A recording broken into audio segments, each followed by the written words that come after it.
franc-parler. Honoré Naoum. Auditrices et auditeurs de Radio Cotonou, bonjour à vous. C'est l'heure de la Dominicale de Vérité Franc-Parler et merci d'être câblé 94.3. À travers des projets et programmes dans diverses communautés, Plan International, l'organisation humanitaire de développement communautaire, de défense des droits des enfants et de promotion de l'égalité en faveur des filles, totalise 30 années d'intervention dans notre pays, le Bénin. Depuis sa création en novembre 1994, plusieurs couches de notre société ont été impactées par les actions de cette organisation.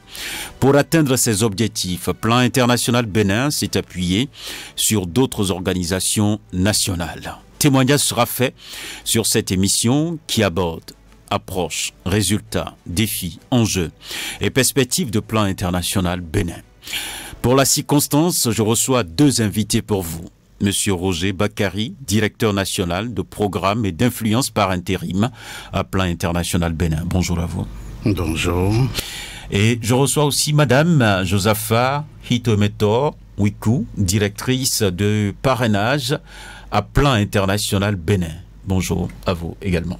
Bonjour, monsieur le journaliste. Merci d'avoir accepté notre invitation sur cette émission. À la mise en onde de cette émission, Ghislain Agbangba, à la prise de vue, Job Chipé, et à la présentation, Benjamin Honoré Naoum. Il sera donc question pour nous de parler de Plan Bénin, mais le standard sera ouvert, bien entendu, dans une quarantaine de minutes pour vous permettre, chers auditeurs, de poser vos questions via les numéros suivants.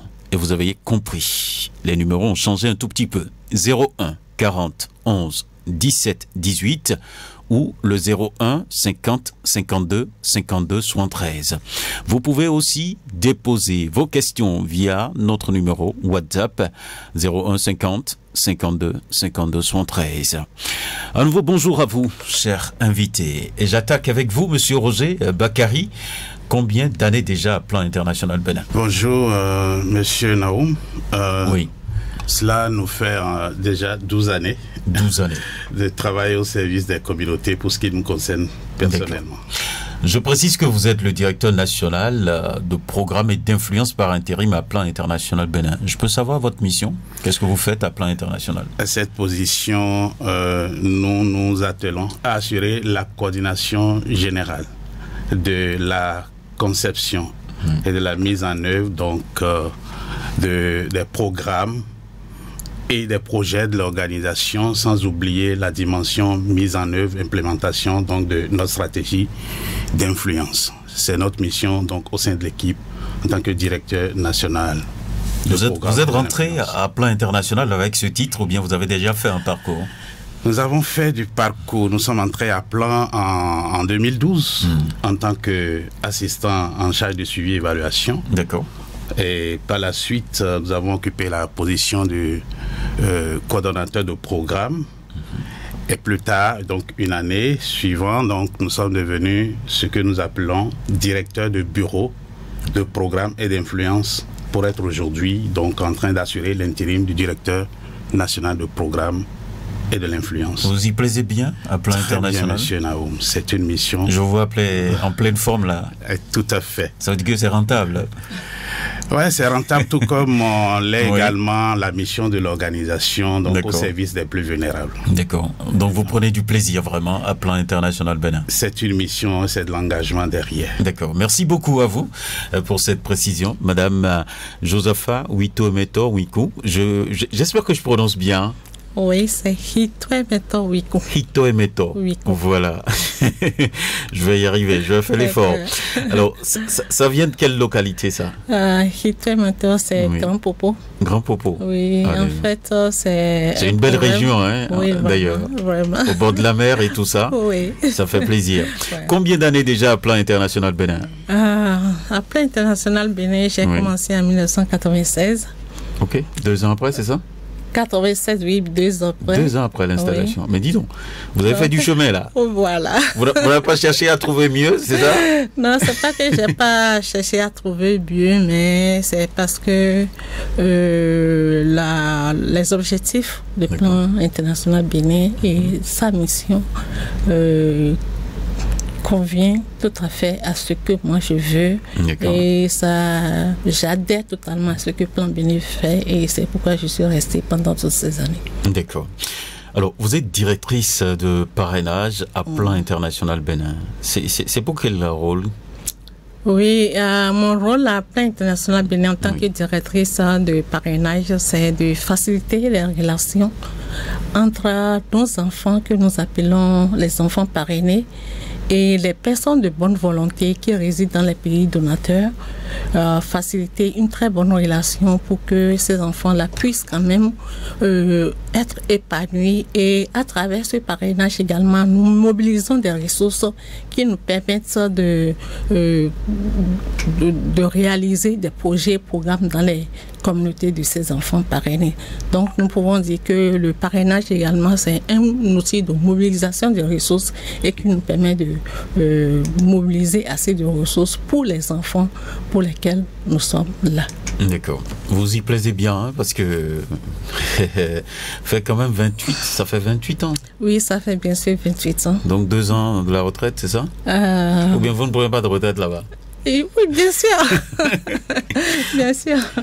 Ou bien vous voulez faire 40 ans à Plan International? Non, pas du tout, pas du tout. Oui. Vous êtes déjà fatigué, c'est ça? Non, pas fatigué, mais je crois que nous avons quand même nos jeunes frères. D'accord, vous allez passer la main. Et nous allons passer la main. D'accord. Je reste avec vous pour entrer dans le vif du sujet. Merci donc pour cette entrée en la matière. C'est pour parler, bien entendu, des circonstances dans lesquelles Plan International Bénin a été créé. En ce qui concerne l'historique du Plan International Bénin, je vais dire que la création du plan au Bénin a été décidée par le conseil de l'administration de l'organisation. Et c'est sur la base de la situation des enfants dans les communautés en ce moment-là. Parce qu'en ce moment, on a constaté que dans la plupart de nos communautés, il y a le non-respect des droits des enfants. Il y a également la méconnaissance des droits des enfants dans ces communautés. Il y a la condition de vie et des filles et des femmes dans ces communautés également. Et c'est pourquoi Plan International a décidé qu'il y a vraiment du travail au Bénin et que Plan pourra quand même apporter quelque chose, surtout pour les enfants de notre pays. D'accord. Donc le constat a été fait depuis l'extérieur en quelque sorte. L'organisation, c'est une organisation internationale. Oui, le constat a été fait. Vous savez, nous avons les organisations dans les pays tels que Togo et Ghana et on a fait l'étude, on a constaté que la situation était presque les mêmes et on a envoyé une équipe au Bénin qui a quand même fait une étude également et qui a quand même confirmé ce que les gens ont constaté. Ils ont dit non, il faut que l'organisation aussi, qu'on puisse quand même l'installer aussi pour que l'organisation puisse travailler aux côtés du gouvernement du Bénin afin d'apporter un plus à nos enfants et à nos communautés. D'accord.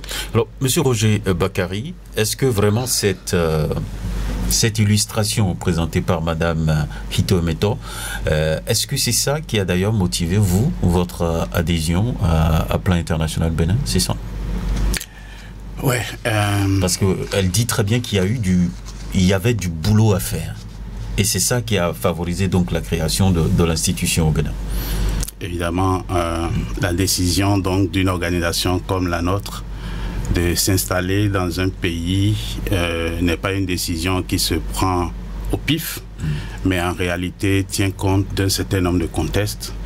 Et comme la directrice de parrainage l'a expliqué, c'est une étude qui se réalise, c'est une analyse situationnelle basée sur les droits, parce qu'il faut déjà anticiper pour éclairer les auditeurs, pour expliquer que notre organisation donc met en œuvre ces programmes, ces projets, ces interventions tout court sur la base de l'approche basée sur les droits, sur la base de l'ensemble des domaines de droits reconnus par la Convention internationale des droits de l'enfant. Donc, et c'est ce qui a été fait en 1994, et pour qui connaît l'histoire du Bénin, nous sortions donc d'une période un peu difficile. Tout à fait. Il fallait donc répondre aux besoins et aux droits des enfants en nous inscrivant dans la mission globale de l'organisation qui est née dans un contexte de guerre, donc en 1937, pour donc apporter un complément à la réponse de la directrice. D'accord.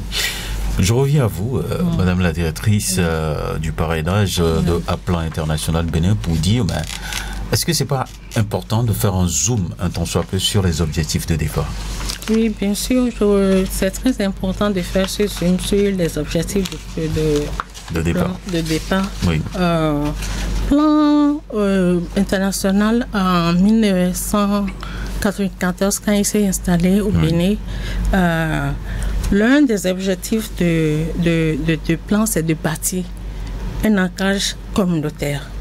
C'est de devenir la voix des enfants de nos communautés, de mobiliser les ressources nécessaires pour permettre quand même de réaliser des projets dans ces communautés-là. Parce que, comme je viens de le dire, et vous l'avez également dit, il y a du boulot. Et s'il y a du boulot, nous avons besoin des ressources pour quand même réaliser ces projets-là dans ces communautés. Donc, au départ, Plan a eu un certain nombre de projets, de programmes pour pouvoir atteindre cet objectif qui est de bâtir quand même un ancrage communautaire dans ces communautés, d'être le porte-voix des enfants dans ces communautés. Donc, le tout premier programme que Plan a eu, c'est le programme d'établissement de relations. Et le but visé, c'est de permettre à tous les enfants vivant dans les communautés partenaires d'avoir l'opportunité de s'exprimer et d'affirmer leurs droits. Et le deuxième programme, c'est la promotion et protection des droits de l'enfant. Et le but visé également là, c'est de permettre à toutes les communautés qui bénéficient de l'appui de Plan de valoriser et de respecter les droits des enfants. Nous avons également un autre programme qui est le programme de prise en charge intégrée des maladies de l'enfant. Vous savez que dans nos communautés, les enfants, souvent quand ils tombent malades, surtout les enfants de moins de 5 ans, on les laisse. Parfois, on n'a pas les ressources nécessaires pour aller dans les centres de santé. On va ici, on va à droite et au bout de rouleau, on perd ces enfants. Donc, le but visé pour ce programme-là, c'est de permettre à tous les enfants vivant dans nos communautés bénéficiaires de l'appui de Plan pour permettre à ces enfants-là de grandir sains et avoir un accès aux soins de santé primaires de qualité. Nous avons encore un autre programme de santé de la reproduction. Et le but visé par rapport à ce programme, c'est de permettre à tous les enfants et adolescents qui vivent dans les communautés de bénéficier de l'appui de Plan pour leur permettre de faire un choix éclairé en matière de comportement sexuel sain et de planning familial. Vous savez qu'à cette époque également, parler de la santé de la reproduction, c'est un tabou, c'était tabou. Donc les communautés n'avaient pas quand même accès à ces informations-là. Donc nous avons également le programme de l'éducation, de base. Et le but visé, c'est de permettre à tous les enfants qui vivent dans nos communautés bénéficiaires de l'appui de Plan, de recevoir l'appui de Plan et d'avoir une éducation de base de qualité qui leur permettra d'avoir une vie épanouie et de permettre également à ces enfants-là de réussir dans leur vie. Et nous avons également le programme Habitat. Le programme Habitat, c'est le programme environnement sain et le but visé, c'est permettre aux enfants qui vivent dans les communautés bénéficiaires d'avoir l'appui de Plan et de leur permettre de vivre dans des cadres de vie sains qui leur permettent de disposer durant toute l'année d'un accès proche à l'eau saine et aux infrastructures d'assainissement. Et nous avons également le moyen d'existence au programme de sécurité alimentaire et nutritionnelle des ménages et qui permettent quand même aux familles dans les communautés bénéficiaires de bénéficier de l'appui de Plan et d'avoir quand même le nécessaire pour subvenir aux besoins essentiels de leurs enfants au moyen des revenus accrus des ménages. Nous avons également le programme partenariat communautaire pour le développement. Et là, ça permet aux communautés bénéficiaires de l'appui du plan et les partenaires locaux d'acquérir les aptitudes d'organisation et la capacité requise pour conduire et gérer progressivement leur propre processus de développement à travers la participation communautaire et à base élargie qui intègre les femmes et les enfants dans toutes les activités que Plan met en œuvre dans ces communautés. Nous avons le dernier qui est le désastre, le programme humanitaire. Plan Bénin intervient également dans l'assistance des enfants et je peux peut-être donner quelques exemples. Allez-y. Oui, nous avons les inondations en 2010. Plan était là pour assister, accompagner. Nous avons Covid-19. Je crois que nous avons vu tout ce que Plan a fait. Et nous avons la situation des réfugiés togolais. Le plan ici aussi était là pour assister ces personnes. Nous avons les déplacés internes et externes depuis 2021 au nord et également nous avons vu les plans également qui étaient aux côtés de ces personnes. Donc voilà quelques exemples que je peux citer par rapport aux objectifs. En quelque sorte, les objectifs de départ, c'est d'investir véritablement dans toutes ces activités. Alors, Monsieur Bagaye, qui embrasse trop Malétrin. J'ai entendu beaucoup de choses, mais est-ce que Plan International ne s'est pas en quelque sorte mis la corde au cou en investissant donc tout ce champ-là? Merci. En matière de développement, il n'y a pas de limite, comme l'est d'ailleurs la mission de l'organisation.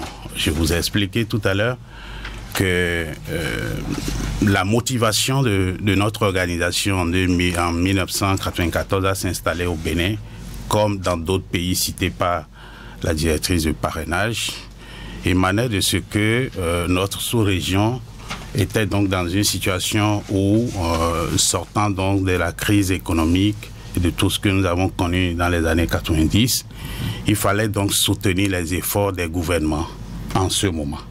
Et en tant que tel, donc notre approche avait consisté donc à partir de l'analyse situationnelle au niveau de chaque pays, comme cela a été le cas au Bénin, pour identifier les gaps. Et donc vous comprenez que sortant d'une telle crise, que les besoins soient autant importants. Et donc la portée de nos programmes couvrait l'ensemble des domaines de droit comme cité préalablement, avec des stratégies qui étaient de nature à mettre les bénéficiaires, les communautés, donc au cœur de nos approches, parce qu'elle évoquait le fait que nous soyons une organisation ancrée au niveau communautaire et donc avec une approche qui mettait les bénéficiaires au cœur dans le processus d'élaboration, d'identification des solutions pour résoudre donc leurs difficultés et dans la mise en œuvre également. Donc voilà, comment dire, c'était pas du tout une corde mise au cou qui allait nous étreindre, mais c'était le terrain qui l'exigeait. C'était ça. Alors, véritablement aujourd'hui, quand vous essayez un tant soit peu de regarder l'évolution de Plan International Bénin, il y a quelque chose qui a retenu mon attention fondamentalement, vous allez réagir là-dessus très très rapidement. On avait l'habitude de dire Plan Bénin, Plan Bénin, Plan Bénin. Mais depuis un certain temps, vous insistez sur le fait qu'on dise Plan International Bénin. Pourquoi cette mutation, par exemple? Ouais, vous êtes un bon observateur donc des mutations que notre organisation a eu à connaître. Oui, au départ, c'était l'ambition donc pour l'organisation, notre filiale, dont le siège se trouve à Londres, à Woking, donc de faire en sorte que on puisse bâtir sur les compétences qui existent au niveau de chaque pays. Mais plus tard, vous savez, les décisions au niveau de chaque organisation tiennent compte aussi de l'ambition que chaque organisation s'assigne. Et c'est ce qui fait que, à un moment donné, nous avons voulu que cette identité de l'organisation internationale puisse être réjaillie, puisse réjaillir sur l'ensemble des pays où nous intervenons. Donc, nous sommes une des organisations, pas des moindres pays, au niveau du Bénin, avec une dimension internationale reconnue comme telle, et nous opérons en étant en lien avec l'ensemble de des ambitions de l'organisation et de tout ce qui se passe au niveau régional, au niveau international également, M. Naoum. D'accord. Merci pour cette clarification. Je rejoins donc Madame Hitometo Owiku pour vous demander quelles sont les autres mutations subies un tant soit peu par Plan International de Bénin depuis sa création, parce que nous sommes en train de parler de 30 ans de vie, c'est pas petit. Oui, je peux citer quelques, peut-être 2 ou 3 mutations. Plan Bénin, oui, quand on l'avait créé en 1994, on avait créé la première antenne à Sauvet. Et ensuite, en 2011, je crois, 2006, nous avons ouvert notre bureau à Natitingo. Et en 2011, on a un autre bureau on a ouvert un autre bureau à Boycon.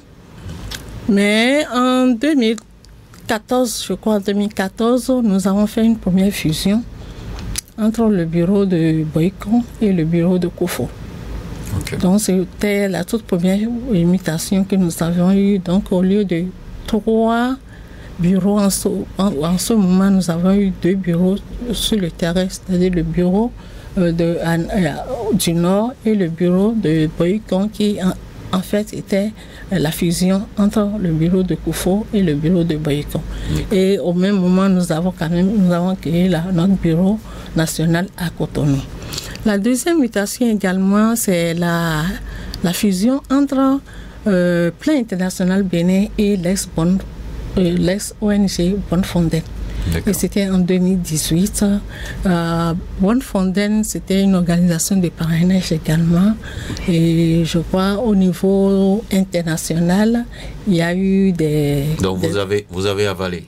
Nous n'avons pas avalé. Vous avez avalé Bonne Fondaine? Parce qu'on entendait souvent ça avant, mais aujourd'hui... Nous n'avons pas avalé. Nous n'avons pas avalé. En tout cas, je ne sais pas. Moi, je n'ai plus jamais entendu parler de ça. Nous n'avons pas avalé. D'accord. C'était une fusion. Moi, je parlais plutôt de fusion. Nous avons fait une fusion. Et puisque les objectifs de Bonne Fondaine, je crois que c'est presque les mêmes. Nous avons presque les mêmes objectifs, dont nous avons continué le chemin ensemble jusqu'à aujourd'hui. D'accord. Voilà ce qu'on peut retenir. Alors, Monsieur Bakary, est-ce qu'on peut faire un zoom, un tant soit peu, sur les défis relevés en 30 ans? Oui. Ou bien c'est compliqué? Non, du tout pas. Du tout pas. C'est notre cœur de métier. Donc, c'est ce que nous avons fait depuis 30 années et restons toujours engagés pour continuer. Et donc, je voulais d'abord, avant de répondre à votre question, celle-ci, vous dire que en fait, la fusion entre Bonne Fondaine et Plan International, osons bien le dire comme ça, a été un mariage de raison. A été un mariage de raison compte tenu donc des changements qui s'observent dans l'environnement international tout simplement et au niveau de certaines organisations. Quand vous êtes une organisation comme la nôtre, vous devez savoir capter l'ensemble des changements, des contraintes également qui interviennent et pouvoir faire une analyse assez active. Et c'est ce que nos 2 organisations en 2018 ont eu le courage de faire du moment où elles se sont identifiées des points communs donc dans leur mission, mais également dans leur approche d'intervention pour devenir simplement une organisation plus forte. Et ceci étant, nous avons en son temps donc fait des analyses institutionnelles mutuelles pour nous connaître, identifier donc nos points communs et là où nous pouvons les forces et faiblesses et tout nous mettre ensemble. Nous avons à cet effet mis en place, élaboré une nouvelle stratégie qui reflète nos ambitions donc pour les années donc qui suivent cette fusion et c'est justement ce à quoi j'ai voulu d'abord apporter ma petite contribution. Ça me permet d'ailleurs de poser une question. Je garde au frigo les défis relevés pour vous demander mais quelles ont été les approches utilisées véritablement par Plan International Bénin, les approches que vous avez utilisées jusqu'à présent pour pouvoir vous asseoir au niveau de nos communautés et travailler durant 30 années? Une très belle question, Monsieur Naoum. Disons, ce qui est essentiel, ce qui fait la force et le poids de notre organisation, c'est l'ancrage communautaire. le fait de ne pas décider à la place des bénéficiaires. Okay. Le fait de prendre conscience de ce que le partenariat est un pilier essentiel. Donc pour nous, nous avons une multiplicité de partenaires depuis le niveau institutionnel, depuis le niveau central jusqu'au niveau communautaire. C'est l'une des dimensions donc mises en œuvre par notre stratégie mondiale qui dit que nous réalisons notre ambition avec la contribution de l'ensemble des acteurs. L'une des approches également essentielles pour nous, c'est l'engagement des jeunes. Parce que nous avons conscience que si nous avons une jeunesse active, une jeunesse consciente, une jeunesse qui a la maîtrise de l'ensemble de ses besoins, nous serons sûrs de bâtir sur quelque chose de durable. En termes d'approche aussi, nous utilisons le genre transformateur parce qu'il faut aussi le signaler. Depuis 2017, nous sommes passés essentiellement au renforcement de notre approche droit pour aller à l'approche transformatrice du genre. Parce que, constatant évidemment que dans le monde entier, quels que soient les domaines dans lesquels nous nous trouvons, il y a une forme d'inégalité du genre, donc en défaveur des filles. Interroger les statistiques dans n'importe quel domaine, éducation, santé, autonomisation, et que dis-je, quel que soit le domaine, vous constatez que les filles sont toujours en défaveur. Donc, nous avons décidé de travailler à inverser la tendance, de sorte à aller vers la réalisation de l'égalité du genre. Donc, l'approche genre transformatrice qui va au-delà des simples comparaisons de filles et garçons sur la base des sexes, n'est-ce pas, est aujourd'hui une approche que nous utilisons pour renforcer les positions, les conditions également des filles et des femmes. Nous utilisons également la redevabilité comme un élément essentiel et les approches basées sur les changements de comportement au niveau communautaire, sans oublier également l'influence qui est un pilier essentiel pour nous assurer que les décideurs, tous ceux qui ont le contrôle sur les décisions, les lois, les ressources à allouer pour répondre aux besoins des enfants, à leurs droits, puissent également le faire de façon à pouvoir être efficaces. Nous facilitons également l'accès des plus vulnérables, n'est-ce pas, aux services sociaux de base, en apportant, en faisant du renforcement de capacités, en faisant du plaidoyer, et nous travaillons à ce qu'au niveau communautaire, depuis le niveau individuel, niveau communautaire, niveau familial, nous puissions également faire de l'impact sur les questions essentielles qui portent de l'impact sur les problèmes auxquels les enfants, les jeunes, les plus vulnérables, surtout les jeunes filles, sont confrontés. D'accord.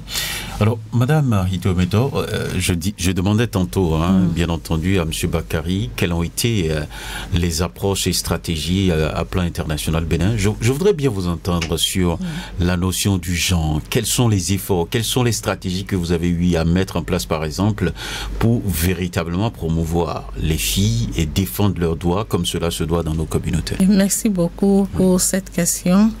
Je vais vous donner juste un exemple. Je prends par exemple le domaine du parrainage.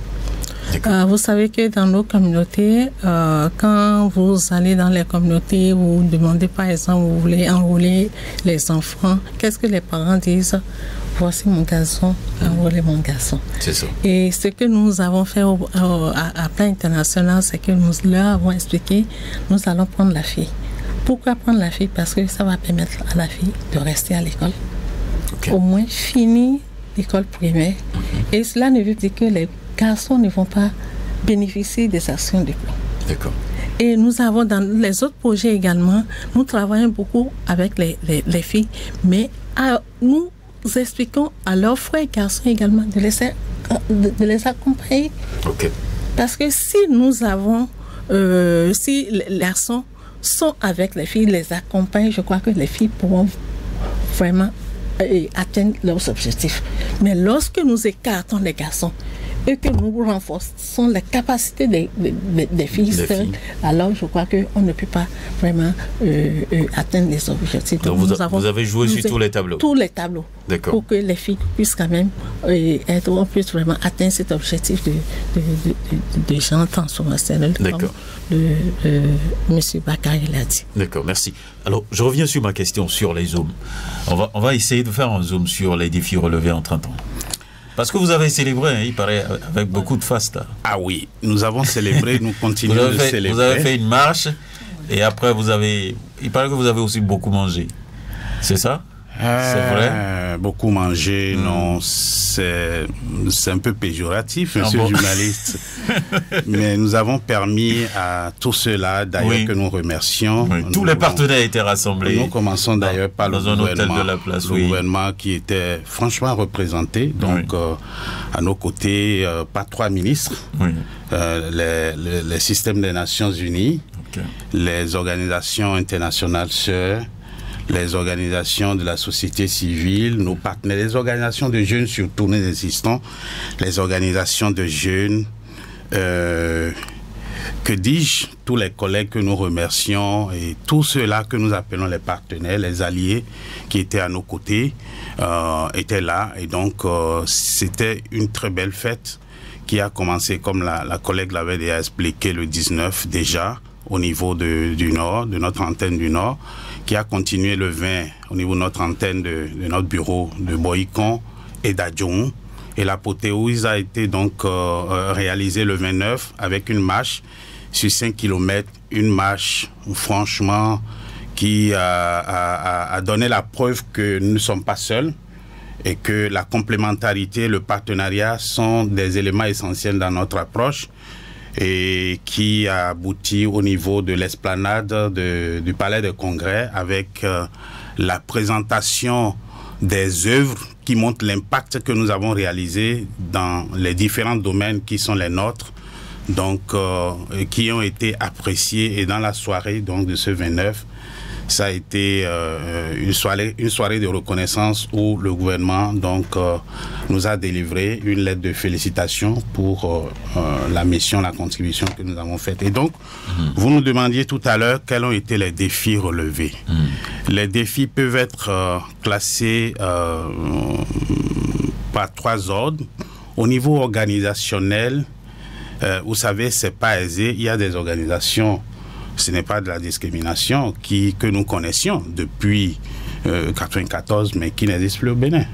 Et vous voyez, nous avons réussi à garder le cap, à rester concentrés et à renforcer notre mission, également à renforcer le partenariat. Et donc, ça a été un défi relevé, le défi de la survie de l'organisation. Un défi existentiel. Existentiel. C'est très important pour qui connaît la réalité donc du fonctionnement et du développement des organisations internationales. C'est également le défi relevé par rapport à la qualité dans nos programmes. Vous ne pouvez pas continuer à bénéficier de la confiance des différents acteurs, y compris le gouvernement, si dans le temps, vous ne réussissez pas à mettre de la qualité, à cibler les besoins réels des communautés, à utiliser les bonnes approches et à être consistant dans la pérennisation. Et donc, c'est également un des piliers sur lesquels nous avons réussi à relever le défi à ce jour. L'autre défi, c'est également qu'au niveau institutionnel, nous avons passé des caps. Nous avons parlé de ce qu'en 1994, on était focus sur un certain nombre d'approches plus communautaires, mais par la suite, nous avons compris que nous attelant sur les gaps et les besoins que nous enregistrons et les changements également qui sont dans l'environnement, il faut pouvoir se rendre plus fort. Se rendre plus fort, c'est ça qui nous a amené donc à faire la fusion de 2 bureaux, donc Azové et Boïcon, pour être plus efficient, mais également en 2018, nous avons fait ce mariage de raison, je préfère l'appeler la fusion, avec Esbon Fonden. Et donc, nous avons au niveau communautaire également la question de la communication. Parce que parfois, nous sommes mal compris. Nous sommes mal compris là où vous faites de chemin, de l'impact, où vous créez des changements. Les communautés, je ne dirais pas à tort, mais c'est à raison, ne veulent pas toujours vous voir partir. Or, c'est de notoriété que notre façon de travailler, c'est évaluer, c'est mettre en place les programmes de façon concertée avec les communautés, c'est les mettre en œuvre également et s'accorder sur le fait qu'il arrivera un moment où nous partirons. Mais quand le moment arrive de partir, c'est souvent difficile. C'est ça. Donc, c'est ce que je peux citer, entre autres comme défi relevé. D'accord. Nous allons donc, je l'avais annoncé donc dans mon introduction, qu'on va écouter un témoignage au cours de cette émission. Je me suis rendu personnellement au siège de FADEC ONG. C'est une structure qui a reçu bien entendu du financement au niveau de Plan International Bénin pour mener ses activités sur le terrain et impacter les communautés à la base. Nous allons écouter donc le représentant de cette organisation à travers cette interview. Rodrigue Noupo, je suis le chargé de projet YEWA 2 à FADEC ONG. Est-ce que vous pouvez déjà me définir FADEC? FADEC, c'est Femmes Attrait de Développement Communautaire.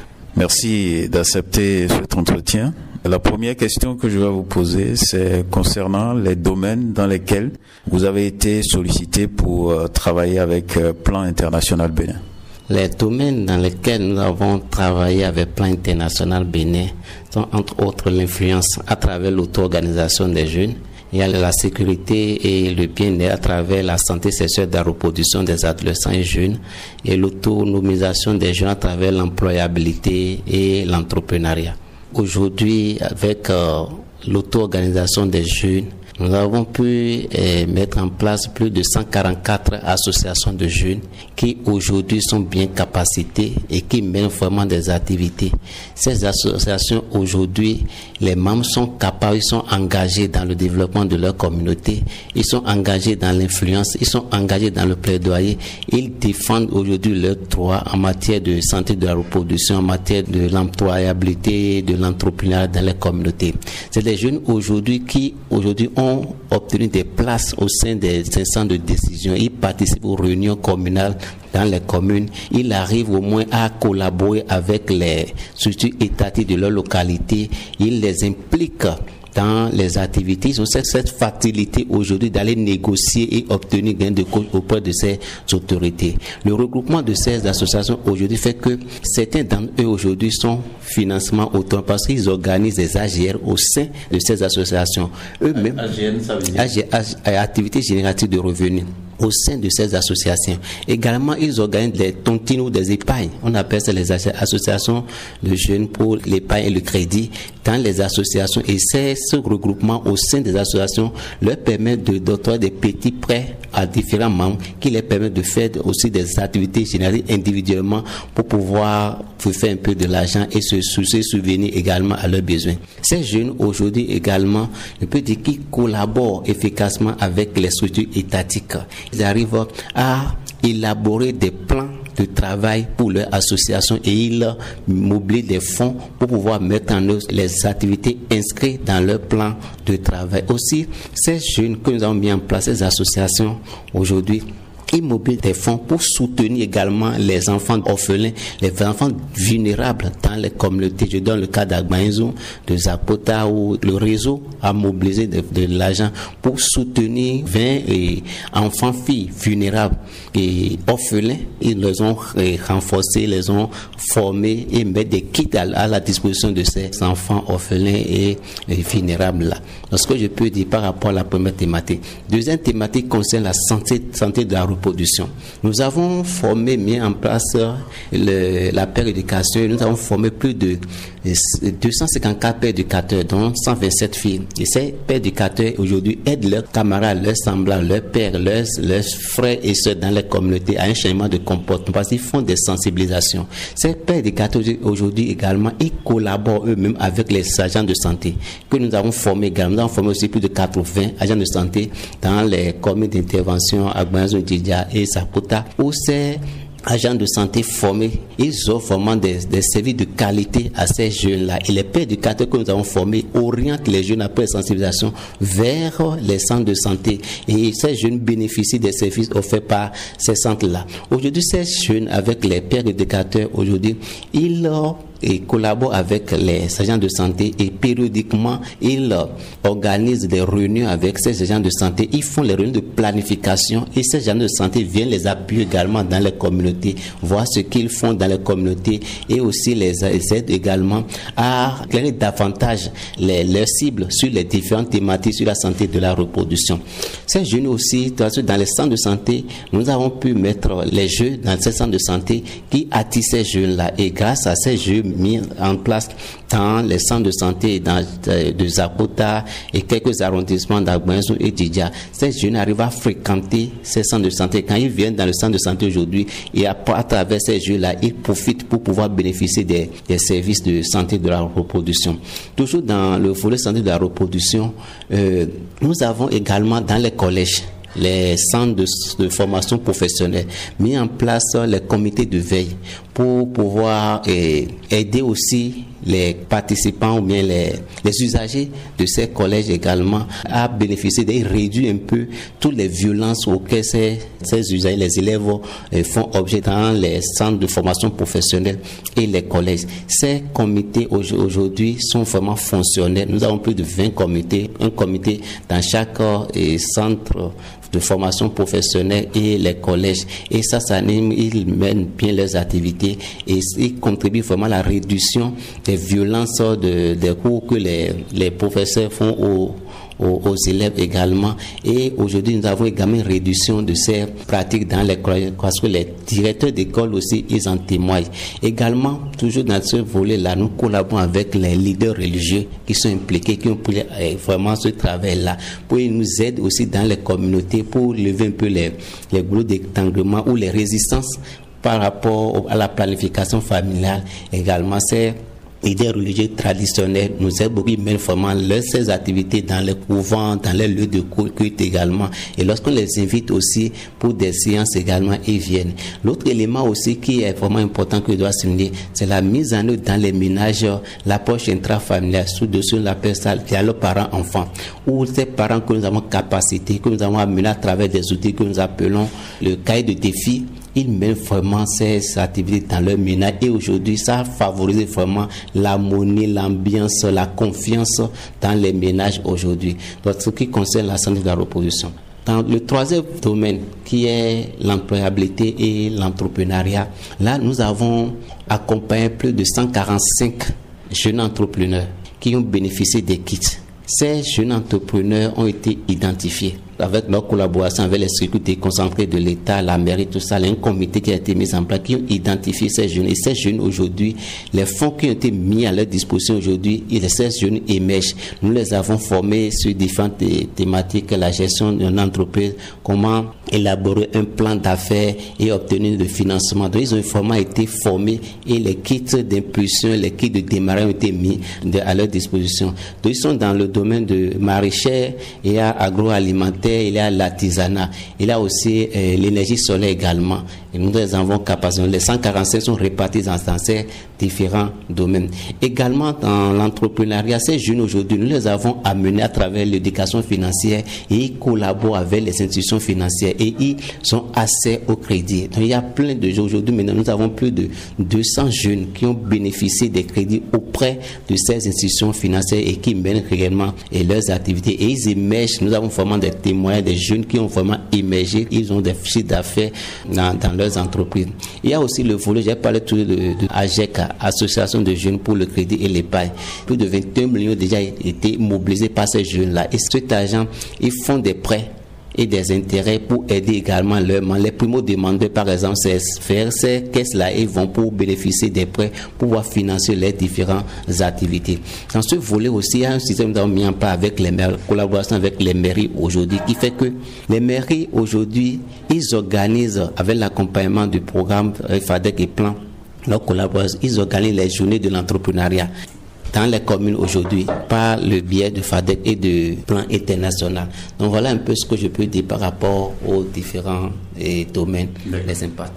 Alors pour finir cet entretien, je voudrais vous demander, mais cette collaboration que l'ONG FADEC a eue avec Plan international Bénin, quel a été l'impact sur la vie même de votre ONG?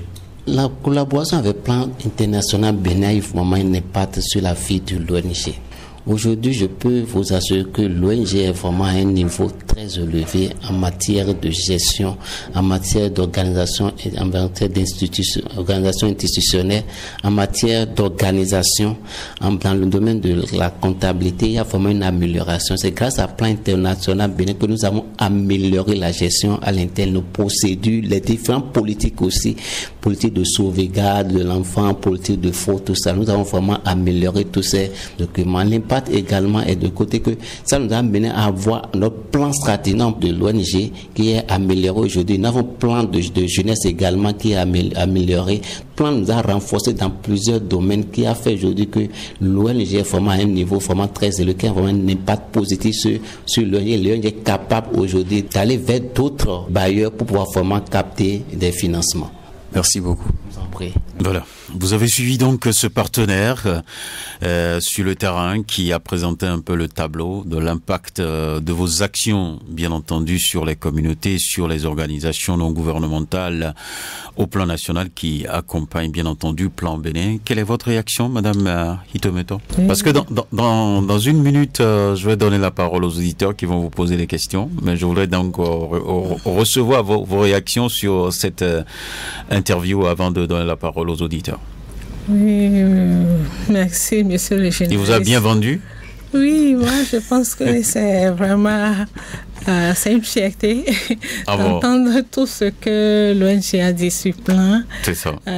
Et ça, ce n'est l'un de nos partenaires. C'est ça. Et je suis sûre que si les autres aussi doivent témoigner, on va entendre beaucoup de choses.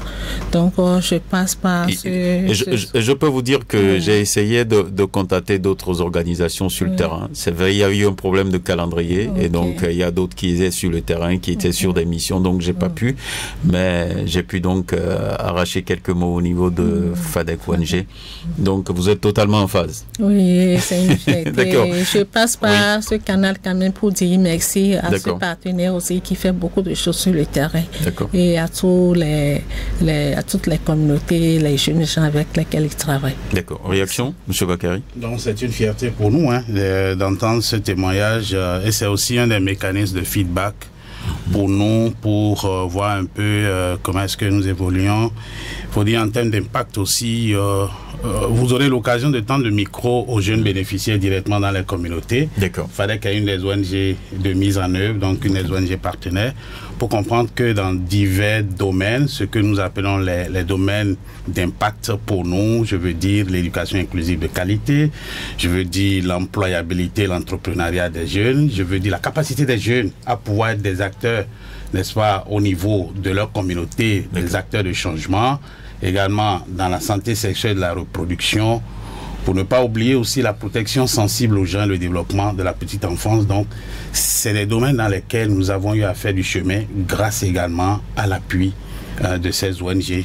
Et nous remercions donc le témoignage. Chaque année, au minimum, nous essayons d'impacter, donc de toucher environ 600 000, donc 600 000 bénéficiaires dans ces différents domaines que nous venons de citer. D'accord.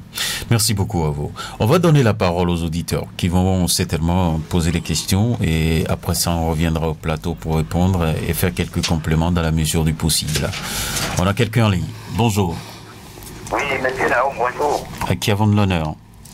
Taoufik Aklopano. D'accord. Taoufik Aklopano. Nous vous écoutons. Voilà. Je vous appelle depuis Godomé. D'accord. Et votre invité, je la salue, madame Hito Métor, vous l'avez dit, ou bien Hito Métor? Hito Métor. Hito Métor. Ok. Je la remercie beaucoup pour avoir accepté votre invitation. Et monsieur Bakary, bonjour. Bonjour, monsieur Taoufik. Voilà, et tout à l'heure, le journaliste qui vous posait certaines questions, il est même allé et dit que vous aviez bien mangé et vous aviez dit que l'expression est péjorative, elle est péjorative. Mais dans un premier temps, à l'entame de l'émission, vous aviez un peu mal fait au moins de ne pas éclairer la rantenne des auditeurs que nous sommes, et puisque vous aviez parlé de la présence.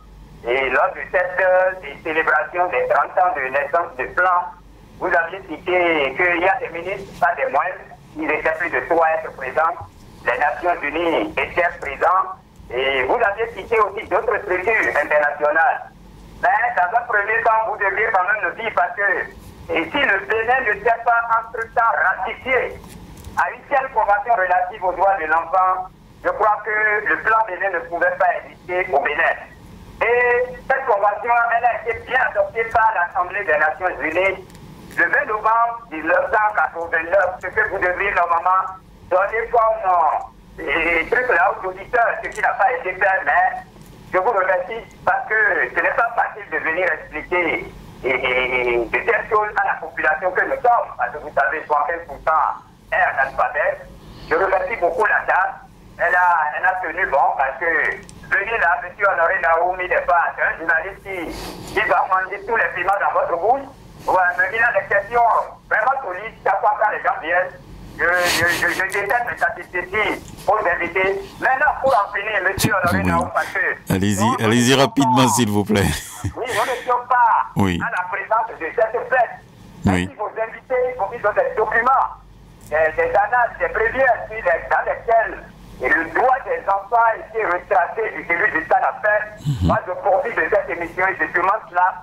Ouvertement sur votre antenne, ils n'ont pas nous laisser ces documents pour que nous puissions aussi les approprier. Et le mois de décembre, vous savez bien, le Bénin va célébrer la journée internationale, la journée des enfants béninois. Et le 23 décembre prochain, et le 12 décembre, il y a la journée internationale de la presse pour les enfants. Je crois que nous devons avoir ces documents parce qu'on ne les tient pas au rendez-vous de cette fête. Moi, j'ai demandé ça ouvertement sur votre plateau. Ils n'ont pas ces documents-là. Merci beaucoup et bonne journée à vous. Merci beaucoup à vous. Et je voudrais donc qu'on apporte rapidement de réponse à ça. Est-ce que les documents sont disponibles? On peut passer à plan pour chercher? Oui, les documents sont disponibles. Nous avons un mécanisme donc de capitalisation et nous avons donné la preuve donc le 29 au matin après la marche donc sur l'esplanade du Palais des Congrès. D'accord.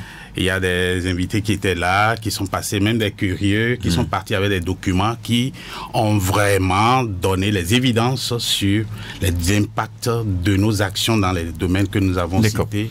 On va poursuivre avec un autre intervenant. Bonjour. Bonjour, monsieur Honoré Naoum. Oui. Votre nom? Idrissou Liamidi Koumanon. Nous vous écoutons. Bonjour aux invités. Bonjour. Bonjour. Et moi, ma première question est que je voudrais demander quelles sont les relations et mariages du plan Bénin international entre les brigades des mineurs et centres sociaux. Dans les brigades des mineurs, les centres d'accueil sont mal organisés. Les lits, le manger des enfants aussi mal préparé et la santé des enfants à ce niveau aussi c'est mauvais. Les enfants ne se douchent pas correctement. Les enfants ne trouvent pas de l'eau à boire. Et au niveau du centre social, le copinage fait que les dons qui atterrissent là-bas ne parviennent pas à tout le monde.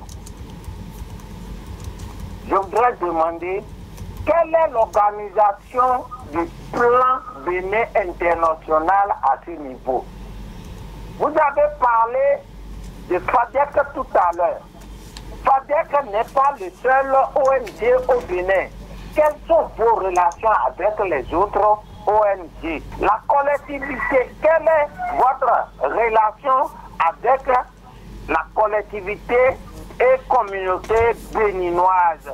Parce que je pense que vous êtes là pour l'entraide, pour l'aide, pour pouvoir joindre, pour que cette collectivité et communauté joindre les deux bouts, vous êtes à leur aide.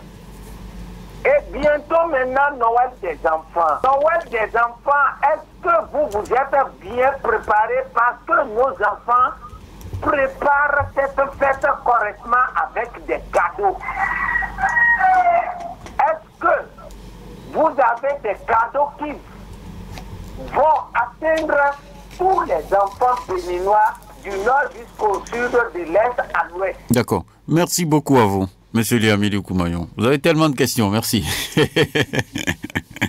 On va poursuivre avec un autre intervenant. Bonjour. Monsieur Benjamin Honoré Naoum, bonjour. Bonjour à vous, votre nom? Sébastien Nyonrosso, je m'appelle. D'accord, nous vous écoutons. Je salue vos invités. Chers invités, bonjour. Bonjour à vous, monsieur Nyonrosso.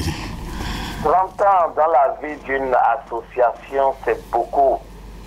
Et pourtant, peu de Béninois connaissent plan Bénin ou plan international Bénin. Et pourquoi ça? Est-ce que c'est parce que vous ne faites pas de la communication ou bien c'est de bouche à bouche que vous communiquez? C'est ma première préoccupation. Bouche à oreille, c'est mieux. Hein? Bouche à oreille. Bouche à oreille. D'accord. Voilà, c'est ma première préoccupation parce que moi, j'ai lu plan Bénin sur les affiches, mais je ne savais pas ce qu'ils font exactement. D'accord. Mais dans vos développements, chers invités, il me semble que vous vous occupez plus des filles que des garçons. N'est-il pas une discrimination? Troisième préoccupation, comment se rapprocher de vous ou bien comment bénéficier vos aides et actions? Parce que moi, je suis de la commune d'Akpolom-Isrété. Il y a des enfants là-bas qui n'ont personne. Il y a des femmes là-bas qui font les légumes et autres. Il y a les maraîchers aussi là-bas. Mais ils n'ont jamais connu le plan international Bénin. D'accord. Et comment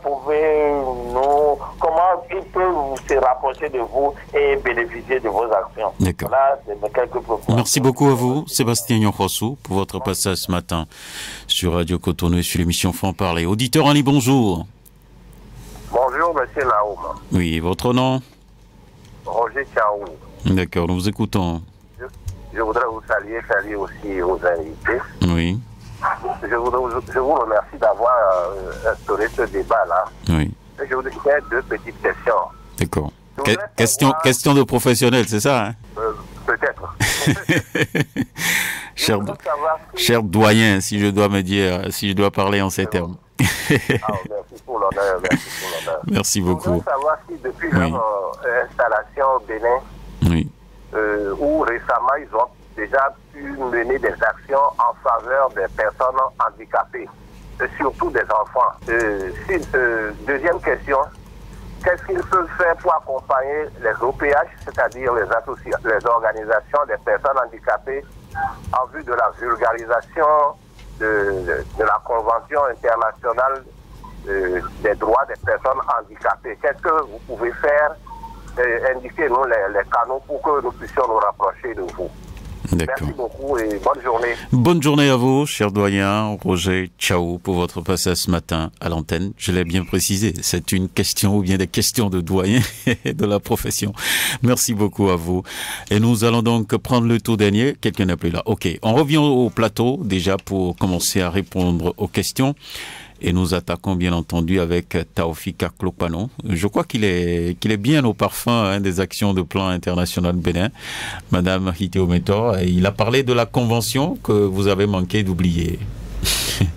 Réaction? En fait, on n'a pas oublié, mais je crois que ce que nous avons essayé de dire, c'est que Plan International, en tant qu'une organisation qui travaille pour le droit des enfants, que nous faisons la promotion des droits des enfants, mais nous n'avons pas donné tous les détails. D'accord. Nous n'avons pas donné tous les détails, sinon je crois que il a également demandé les documents. Les documents sont là, nous pouvons lui donner ces documents à tout moment. L'essentiel, c'est que s'il peut se rapprocher de nos bureaux, nous allons lui donner les informations nécessaires dont il a besoin. D'accord. Ouais. Monsieur Bakary, Liamidi Koumayon a parlé, il cherche à savoir les relations que vous avez avec les centres sociaux, avec la brigade des mineurs. Il a parlé de copinage au niveau des centres sociaux. Les ressources ou les dons que vous mettez en place ne sont pas vraiment orientés vers les populations les plus démunies et autres. Quelle est votre réaction là-dessus? Nos relations avec ces structures de l'État sont des relations de qualité, parce que, tel que nous l'avons dit, nos approches d'intervention sont dans une dynamique de renforcement de la politique de l'État, mais également de valorisation de l'ensemble de l'existant. Nous ne sommes pas seuls. C'est pourquoi nous avons insisté sur le mot partenariat, qui est un des piliers essentiels de notre travail. Et ceci étant, depuis le niveau central, donc le ministère en charge des affaires sociales de la microfinance, c'est l'un des ministères, pour ne pas faire de jaloux, donc c'est l'un des ministères avec lesquels nous avons un cadre de travail, mais également au niveau déconcentré de l'État, les GUPS, comme on les appelle actuellement, sont donc pour nous des acteurs au niveau déconcentré qui nous accompagnent dans la mise en œuvre. Par exemple, pour donner l'exemple de la gestion de notre politique de protection, nous avons des acteurs donc qui travaillent avec nous, nos bénéficiaires, lorsqu'il arrive qu'ils sont victimes d'une situation d'abus. Nous avons une politique en place donc au niveau institutionnel, sur laquelle nous formons donc les partenaires et tous ces bénéficiaires pour qu'ils aient une connaissance avérée des réflexes qu'il faut avoir en termes de rapportage. Et donc, nous ne pouvons pas, nous occuper de l'ensemble du circuit lorsque nous tombons sur des situations du genre sans travailler avec les GUPS. Les GUPS qui sont aussi donc des ressources que nous utilisons, parlant de ressources humaines, que nous utilisons dans nos activités de renforcement de capacité sur un certain nombre de thématiques qui ont rapport avec les domaines dans lesquels donc s'inscrit leur mission régalienne. Les GUPS également qui, pour nous, sont également des acteurs clés sur l'ensemble des questions qui touchent à la protection sociale, tout simplement. Lorsqu'on parle des centres d'accueil, nous sommes au niveau national, donc membres de ce cadre de réflexion sur l'ensemble des questions au niveau national. Et à cet effet, nous renforçons également, nous contribuons à la dynamique au niveau national. Nous faisons en sorte que, par exemple, les commissariats de police également participent à ce processus. Lorsque nous identifions des cas, nous les impliquons dans les réponses que nous accompagnons, nous faisons le suivi, nous les renforçons aussi sur un certain nombre de thématiques qui touchent par exemple à notre manière de travailler. Le genre transformateur, la protection, comment est-ce qu'ils doivent pouvoir, dans leur manière de faire, prendre en compte la dimension donc droit des enfants, l'intimité, également un certain nombre de choses. Donc voilà, oui. Nous avons de très bonnes relations avec l'ensemble de ces structures de l'État, sans lesquelles vraiment on aurait des difficultés, parce que ce sont elles qui représentent l'État, ce sont elles qui également constituent pour nous des références, mais également des GUPS, ça veut dire quoi? C'est guichet unique de protection sociale. On a été habitué jusqu'à un passé récent, donc, avec l'appellation Centre de promotion sociale, devenu désormais GUPS. D'accord. Vous pensez à quoi, Madame Rité Ometor, en ce qui concerne bien entendu les enfants? Parce que Liamedi Koumayon a dit que bon, les couleurs sont annoncées, nous sommes déjà en décembre, 1er décembre aujourd'hui. Et donc, qu'est-ce que vous allez faire pour les enfants? Il y a un programme? Oui, il y a bien sûr un programme. Mais je vais profiter quand même de cette opportunité pour peut-être partager un peu notre approche de travail. D'accord. Parce qu'il a demandé est-ce que nous allons préparer des cadeaux pour tous les enfants du Bénin. Je veux juste lui dire que Plan Bénin a eu une approche de travail qui est un peu différente. En fait, j'avais parlé de parrainage. Le parrainage nous permet de mobiliser des ressources. Et les ressources de parrainage, nous les investissons dans les communautés dans lesquelles nous avons les enfants parrainés. En dehors des ressources de parrainage, nous mobilisons d'autres ressources. Et ces ressources-là, vous savez que souvent avec les bailleurs, les zones de mise en œuvre sont déjà définies dans les propositions et autres. Donc, les ressources que nous mobilisons, c'est pour des zones données. C'est pas pour acheter des cadeaux. C'est pas pour acheter des cadeaux de Noël. Mais n'empêche, s'il y a s'il y a par exemple certaines sollicitations au niveau de l'organisation, on peut voir comment on peut faire pour satisfaire ces personnes-là. Donc je voudrais vraiment qu'ils comprennent cela. En plan Bénin ne donne pas de cadeaux à tous les enfants, non.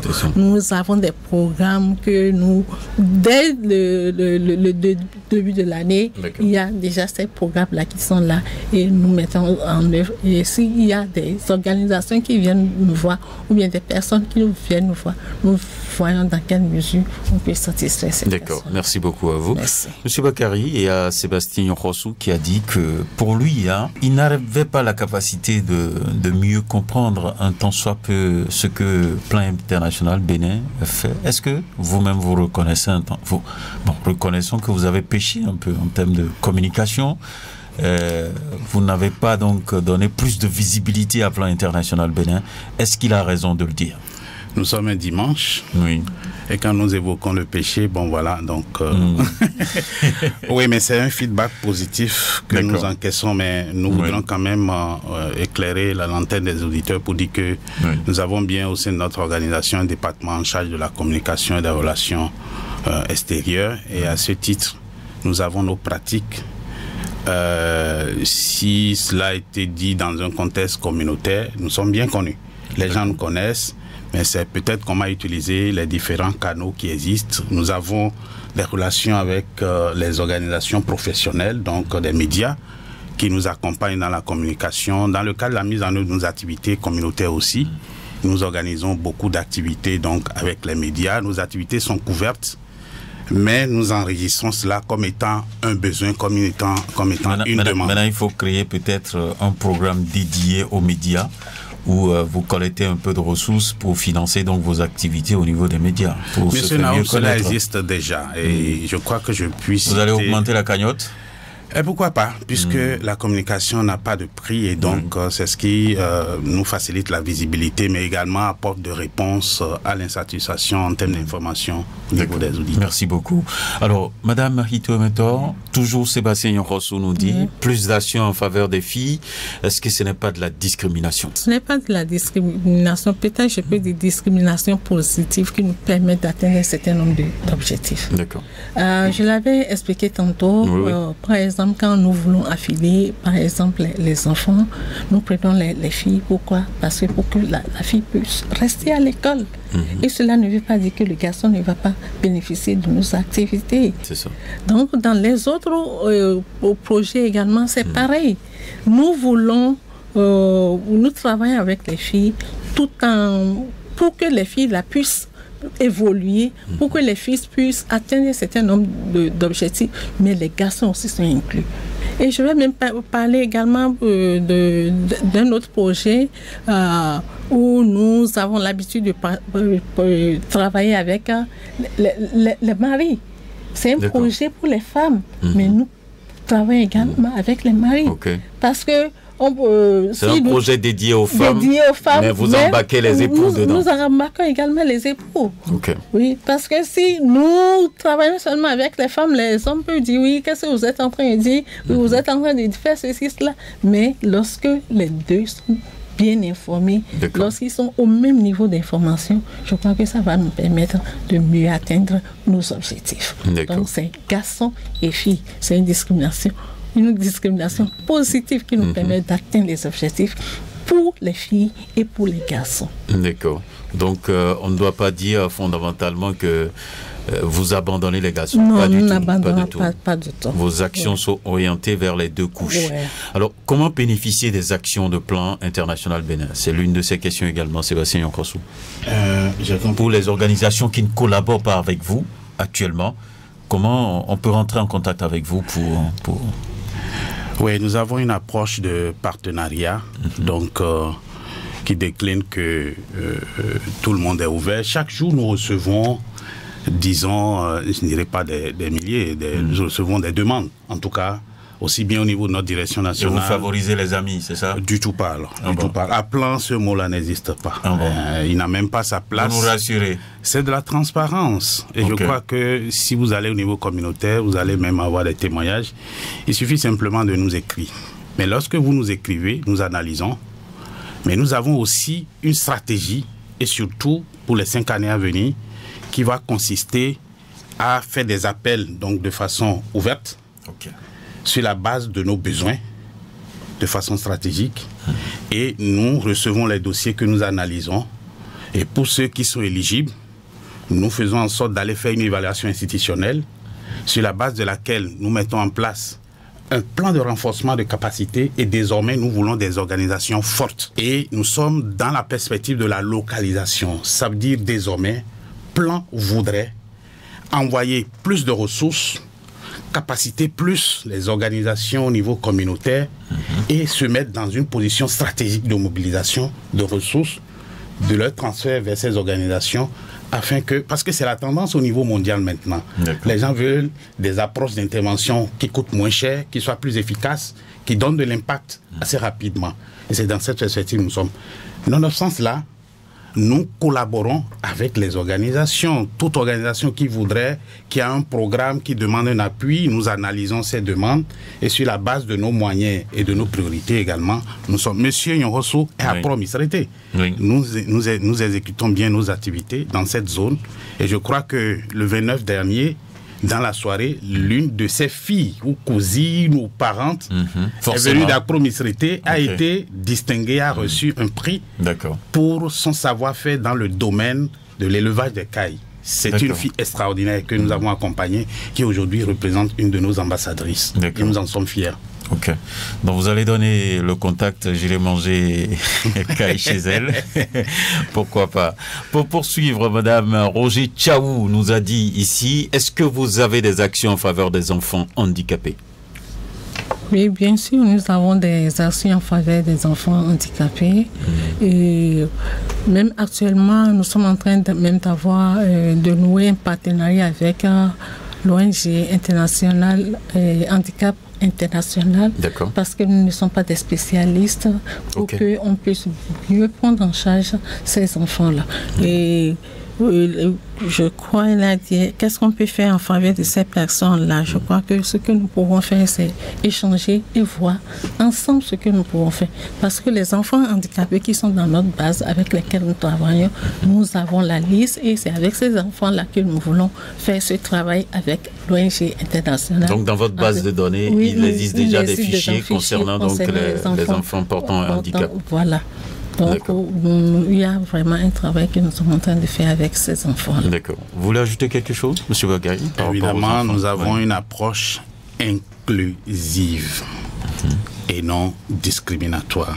Ceci étant donc, même quand vous voyez notre objectif central et les cibles auxquelles nous intéressons, c'est évidemment des enfants vulnérables et exclus, en l'occurrence les filles que nous accompagnons. Ceci étant, même par le passé, nous pouvons donner des exemples où nous avons eu à collaborer avec des associations de personnes handicapées. Par exemple à Boïcon, où nous avons accompagné à installer des activités donc, de maraîchage. Nous avons eu également, et comme la collègue le dit, dans notre base et dans la mise en œuvre de notre approche de parrainage, nous faisons attention à ces genres de personnes. Je peux citer aussi donc, le centre qui est à Peporiakou après Nati Tengu, où nous avons eu à faire de renforcement, à faire de l'équipement, mais également sur un certain nombre de projets qui sont en cours actuellement pour parler du projet Impact L, donc qui est en cours de mise en œuvre dans le nord, mais également au sud du Bénin, où nous avons des approches qui prennent en compte les besoins de ce type de personnes. Notre approche d'intervention est tout simplement, elle est inclusive, y compris donc la prise en compte des besoins de ce type, de cette catégorie de personnes. D'accord. Merci beaucoup à vous pour cette clarification. Alors, madame, vous le savez bien, quand on prend la vie d'une organisation, il y a des hauts et des bas. Vous-même, dites-nous les difficultés que vous rencontrez. Ou bien il n'y a pas de difficultés? Non, les difficultés ne manquent pas, quelle que soit l'organisation. Je crois que les difficultés ne manquent pas. Et la première difficulté que je peux partager avec nous, je crois que c'est... ne nous dites pas mobilisation de ressources. Non. Le plan international Bénin trouve l'argent. Ah bon? Oui. Donc ne parlez pas de cette difficulté, parlez d'autres difficultés. Et, en fait, la difficulté, c'est en fait nous aimerions que les communautés essaient quand même de collaborer davantage avec nous. Quand je dis collaborer, c'est par exemple pour les projets autres, que ce soit une co-création. D'accord. Parce que vous savez, souvent dans les communautés, quand on parle de projets, on a tendance à croire que l'organisation vient avec toutes les ressources techniques et autres. C'est qu'il ne faut pas croiser les bras. Voilà, il ne faut pas croiser les bras. Et ce que nous aimerions, c'est vraiment qu'il y ait cette participation. Je peux dire aujourd'hui, les choses ont beaucoup changé. Les communautés collaborent davantage, mais on veut davantage. Pour qu'il y ait une durabilité, parce que Plan Bénin peut faire 40 ans, peut faire 50 ans dans la communauté, mais un jour Plan va partir. Voilà. Et quand on va partir, il faut que la communauté puisse continuer tout ce que nous avons fait ensemble, pour qu'il y ait en son temps qu'il n'y ait pas de problème. Parce que par exemple, s'il y a une école, on construit une école et que peut-être 20 ans après, il y a les tables et bancs peut-être, je ne sais pas, les bancs sont cassés, les tables sont cassées. Il faut que la communauté puisse quand même faire quelque chose pour réparer. Pour réparer. Donc, c'est cette co-création que nous aimerions. D'accord. Peut-être une difficulté que je peux également dire, c'est par rapport au calendrier de nos, je vais dire peut-être, pour les participants au programme. Parfois, nous avons envie de faire un certain nombre d'activités, mais parce que les jeunes sont à l'école, on n'a pas vraiment on n'arrive pas à vraiment faire les choses comme cela se devait, parce que les calendriers ne sont pas, on n'a pas les mêmes calendriers. Donc, je crois que je peux citer juste ces deux difficultés. D'accord. Je vais arracher quelques mots sur la question aussi à M. Bakary. Dites-nous. Merci, M. Nao. Ouais, parce que quand j'ai parlé de difficultés d'argent, vous n'étiez pas content. Vous n'étiez pas content. Parce que moi, j'ai voulu laisser cette difficulté-là de côté, parce que Plan arrive quand même à capter des ressources à l'échelle internationale pour sa mission. Ou bien vous en voulez plus? Nous en voulons plus, parce que les communautés... Pas venant de Honoré Naoum, en tout cas. Mais pourquoi pas? Vous pouvez être un allié. Pas nécessairement comment je peux contribuer de façon financière. Vous êtes dans votre métier, donc vous êtes un allié pour nous. Vous êtes un de nos porte-voix. Donc c'est déjà intéressant. Pas forcément vous apporter de l'argent, mais quand même une compétence. Oui, mais de l'argent, nous en avons besoin. Nous travaillons chaque jour à vraiment rendre consistant notre portefeuille. D'accord. Parce qu'aujourd'hui, en dehors, les ressources du parrainage, ça m'énuise. Ça, il faut le reconnaître. Nous évoluons dans un environnement international où, de toutes les façons, les difficultés des autres... D'abord, quand vous parlez de parrainage, expliquez-moi comment ça fonctionne concrètement, en quelques mots. Vous voulez me faire parler à la place de madame? Allez-y, il n'y a pas de souci. Évidemment... S'il y a des éléments, elle va compléter. Oui. Le parrainage des enfants, c'est un système de mobilisation de ressources. Elle a déjà insisté. Elle a déjà abordé au début, pour dire que nous entrons dans les communautés avec un dispositif qui identifie des zones vulnérables. D'accord.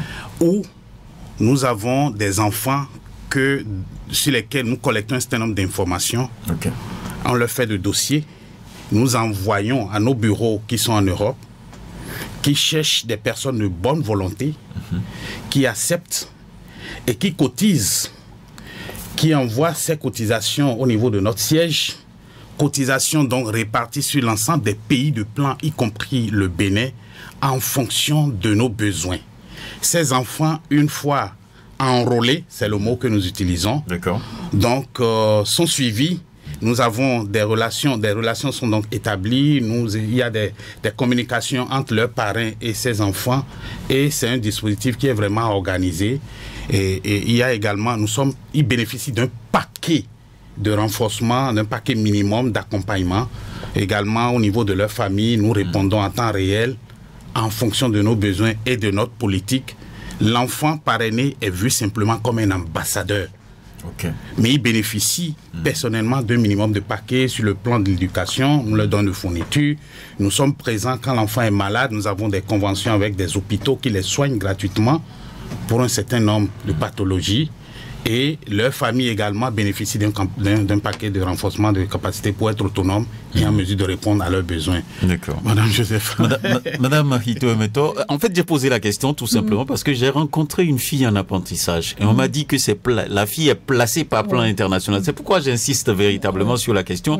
Alors, comment vous identifiez ces filles-là et vous les envoyez? Je veux bien comprendre le mécanisme. Ok, merci beaucoup. Comme il vient de le dire, ces enfants-là bénéficient d'un certain nombre de mesures d'accompagnement. Par exemple, quand l'enfant va à l'école, je crois qu'on leur donne des fournitures scolaires et autres, mais quand l'enfant ne va pas à l'école, il faut nécessairement que l'enfant fasse quelque chose. Donc, nous les insérons, si on échange avec l'enfant et sa famille, et si l'enfant dit, par exemple, je vais apprendre un métier, on identifie. D'accord. Un centre de formation. On le met, c'est plein qui paye et on fait le suivi pendant 3 ans. Et quand que l'enfant finit, on l'installe, on lui donne l'équipement nécessaire pour qu'il puisse quand même commencer sa vie professionnelle. D'accord. Donc c'est un encadrement bien organisé. Bien organisé, bien suivi. D'accord. Ouais. Merci beaucoup à vous. Et nous tendons vers la fin de cette émission. Je voudrais vous demander, madame, quelles sont les perspectives dans l'immédiat? Qu'est-ce que plan compte faire après 30 ans? Parce que là, nous sommes dans la célébration des 30 ans et après. J'espère que vous n'avez pas préparé fermer baraque. Non, nous n'avons 30 ans après, non. Non, nous n'avons pas fermé baraque. Comme nous l'avons dit, il y a des défis, il y a encore beaucoup de choses à faire. C'est vrai que 30 ans, nous avons fait beaucoup de choses, mais il y a encore beaucoup à faire sur le terrain. Et cette année, je crois qu'au début de cette année, nous avons notre stratégie pays dans lequel nous avons mis un certain nombre d'objectifs que on doit atteindre dans les 5 années prochaines. Et par rapport à ça, et par rapport à cette stratégie, notre niche pour les 5 prochaines années, c'est le SOI, comme nous le disons, c'est l'entrepreneuriat des jeunes. Donc nous voulons vraiment travailler avec les jeunes pour que les jeunes puissent être autonomes. Parce que nous avons constaté que les jeunes, même après la formation, parfois, qui n'ont pas le travail, alors qu'ils ont appris quelque chose. Donc nous sommes en train de les organiser pour que ces jeunes-là puissent entreprendre et être autonomes pour pouvoir vraiment être épanouis. Donc dans cette stratégie-là, nous avons plusieurs programmes pour les 5 prochaines années.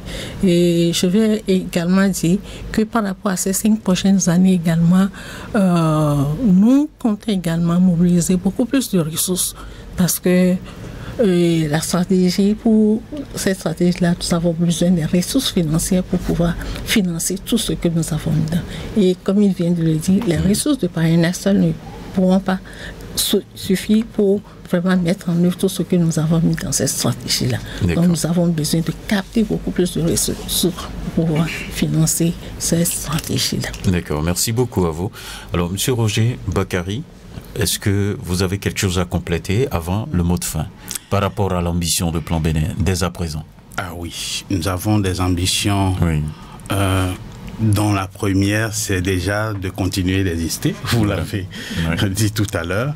Et continuer d'exister, continuer de soutenir les communautés en étant dans une posture d'être une organisation qui soit un centre d'excellence sur la mission qui est la nôtre.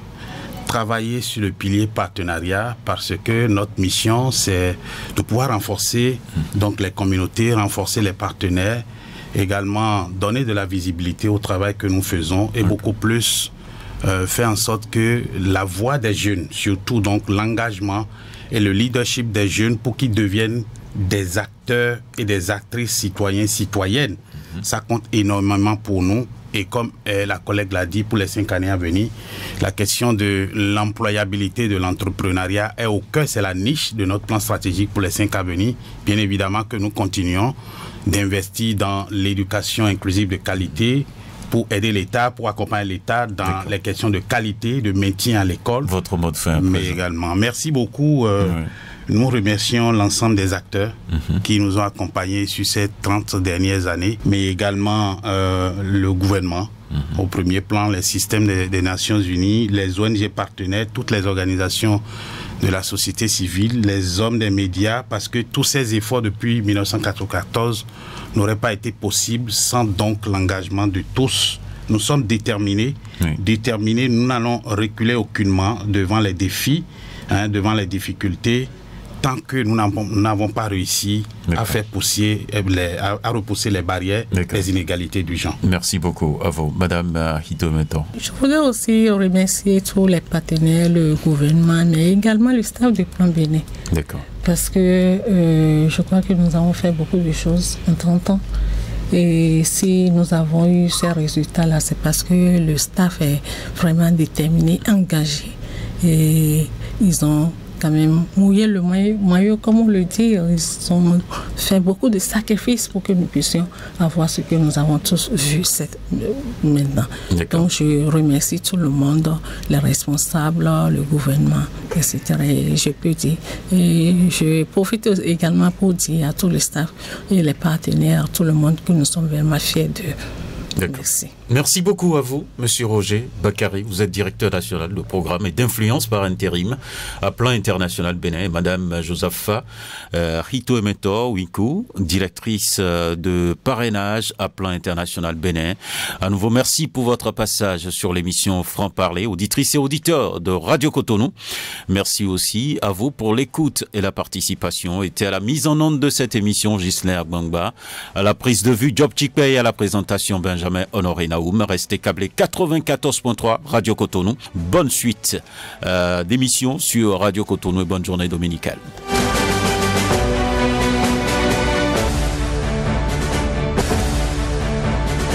Franc Parler,